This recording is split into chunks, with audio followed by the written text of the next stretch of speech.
السلام علیکم دوستو۔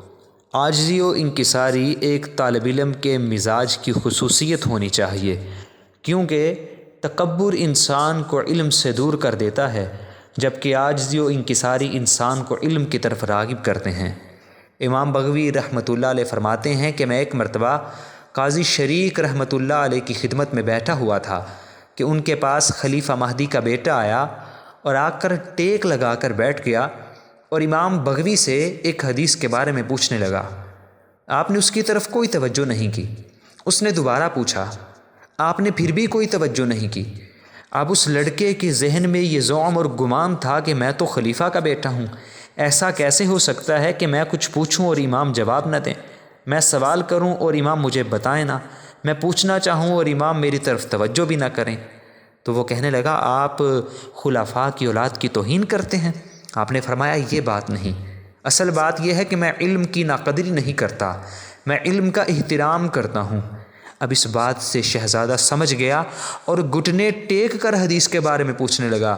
تو قاضی صاحب نے فرمایا، ھٰکذا یطلب العلم، ہاں میرے بیٹے، اس طرح علم حاصل کیا جاتا ہے۔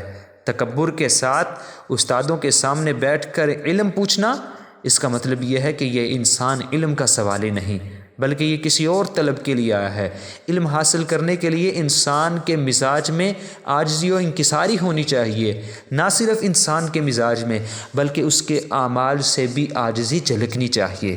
علماء محدثین کا احترام کرنا ہی یہ علم کی بنیادی شرط ہے۔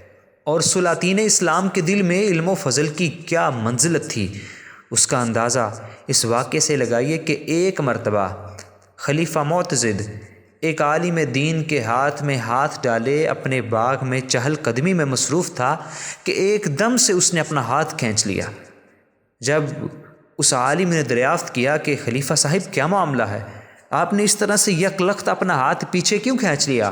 تو خلیفہ نے جواب دیا کہ میرا ہاتھ آپ کے ہاتھ کے اوپر تھا، حالانکہ عالم دین کا ہاتھ سب سے اوپر ہونا چاہیے۔ اس طرح کے سلاطین جو علماء کی، محدثین کی، نیکوکاروں کی اور فقہاء کی تعظیم کرنے والے تھے اور ہمیشہ ان کی عزت کرنے والے تھے۔ اللہ ہم کو بھی علماء کی عزت اور علماء کی تکریم کرنے کی توفیق عطا فرمائے۔